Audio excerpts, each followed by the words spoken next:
है कोमल सिंह और आज हम खड़े हैं एक सरकारी स्कूल में जिसकी बिल्डिंग एक बहुत आलीशान है और ये स्कूल है पंचशील बालक इंटर कॉलेज। वैसे तो हमने देखा होगा सरकारी स्कूल टीन टप्पड़ के होते हैं और दरी चटाइयों पे बैठ के वहाँ पढ़ाई होती है, लेकिन आप आज देख रहे होंगे कि ये कितना आलीशान स्कूल है, कितनी जबरदस्त इसकी बिल्डिंग है और कितना बड़ा बना हुआ ये स्कूल है।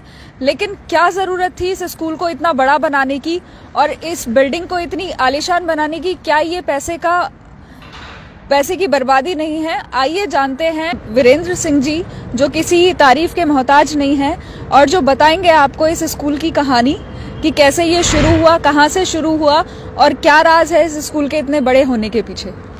देखिए, ये अगर राज की बात देखा जाए तो इतना बड़ा स्ट्रक्चर है, ये कई एकड़ में बना हुआ है और इसे इतने बड़े स्कूल में आप बिल्डिंग आपने अभी दिखाई है, इतनी बड़ी बड़ी बिल्डिंग है। यहाँ क्लासरूम है, बहुत सारे जो स्मार्ट क्लासेज जिनको बोलते हैं, जो आजकल जो प्राइवेट स्कूल हैं उनमें होते हैं, लेकिन इसमें सारे क्लासेज स्मार्ट क्लासेज हैं और एक क्लास 1 से लेकर के और 12th क्लास तक है ये। और क्लास 1 से और 5वीं तक तो डे बोर्डिंग है और उसके बाद रेजिडेंशियल है।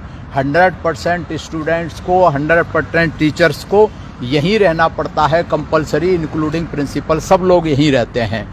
और ये स्कूल, ऐसे 4 स्कूल हैं नोएडा में, 2 लड़कों के हैं और 2 लड़कियों के। एक ये पंचशील बालक इंटर कॉलेज जिसमें आप खड़े हुए हैं, एक गौतम बुद्ध बालक इंटर कॉलेज है, एक महामाया बालिका विद्यालय है, एक सावित्रीबाई फुले बालिका विद्यालय। ये 4 स्कूल हैं नोएडा और 2 ग्रेटर नोएडा में, 2 नोएडा में।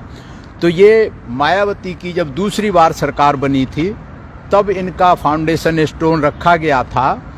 और आपने सवाल पूछा कि क्या ज़रूरत थी इतना बड़ा इंफ्रास्ट्रक्चर बनाने की।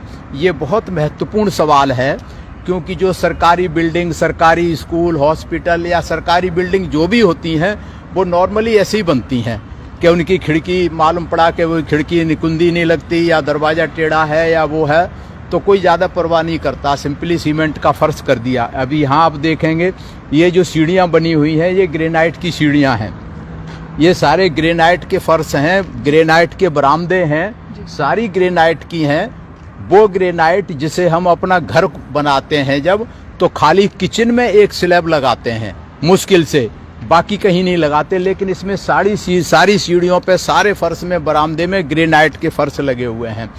तो ये आखिर सवाल ये है कि इतने महंगे और इतना अच्छा मटेरियल क्यों लगाया। ये बहुत महत्वपूर्ण विषय है, इसके लिए मुझे भी नहीं मालूम था। इसी तरीके से गौतम बुद्ध यूनिवर्सिटी है ग्रेटर नोएडा में, उसका स्ट्रक्चर तो इससे भी बहुत बढ़िया है। वो शायद 600 एकड़ में बनी हुई है एक यूनिवर्सिटी। तो वो यूनिवर्सिटी भी मैंने देखी है और ये भी देखा है। तो यूनिवर्सिटी में मैंने भी ये सवाल पूछा था जो आपने पूछा कि क्या ज़रूरत थी ऐसा लगाने की। तो वहाँ एक प्रोफेसर ने मुझे बताया कि ये इसलिए है कि ये 4 इंटर कॉलेज हैं। इस इंटर कॉलेज में जो बच्चा, लड़का या लड़की पढ़ेगा तो उसको ऐसा इंफ्रास्ट्रक्चर दिखेगा, इतने बड़े बड़े क्लासरूम, इतने बड़े बड़े बढ़िया फर्श, खिड़की, दरवाजे, स्मार्ट क्लासेज हैं। और जब यहाँ से पढ़ के गौतम बुद्ध यूनिवर्सिटी में जाएगा जो बच्चा, वहाँ जो बना हुआ स्ट्रक्चर देखेगा तो वो बाद में इंजीनियर बने, डॉक्टर बने, कुछ भी बने, वो बाद में अगर अपना घर बनाएगा तो ऐसा ही बनाएगा, ऐसे बड़े बड़े बाथरूम बनाएगा, ऐसे फर्श बनाएगा, इस तरीके का स्ट्रक्चर बनाएगा। नॉर्मली क्या होता है, आज भी हमने देखा है, जो लोग घर बनाते हैं, घर बना लेंगे, किचन छोटी सी बना देंगे, टॉयलेट एक छोटा सा बाहर बना देंगे और गंदा संदा कुछ भी है। तो ये जो है, ये मानसिकता जो देखेगा बच्चा क्लास 1 से लेकर 12th तक, उसके बाद वहाँ से इंजीनियरिंग या जो भी पढ़ेगा यूनिवर्सिटी में, वहाँ जो स्ट्रक्चर देखेगा तो उसके दिमाग में, दिल में ये बस जाएगा स्ट्रक्चर कि भाई ऐसा होना चाहिए। और जब वो इंजीनियर बन जाएगा, कहीं सरकारी इंजीनियर बन के नौकरी लग जाएगी, तो सरकारी बिल्डिंग भी अगर उसे बनाने का मौका मिलेगा तो यही दिमाग में स्ट्रक्चर रहेगा, ऐसा ही नक्शा बनाएगा और ऐसा ही कॉलेज, हॉस्पिटल, जो भी सरकारी बिल्डिंग बनाएगा इसी स्टैंडर्ड की बनाएगा, क्योंकि उसके दिमाग में ये स्टैंडर्ड भर जाता है।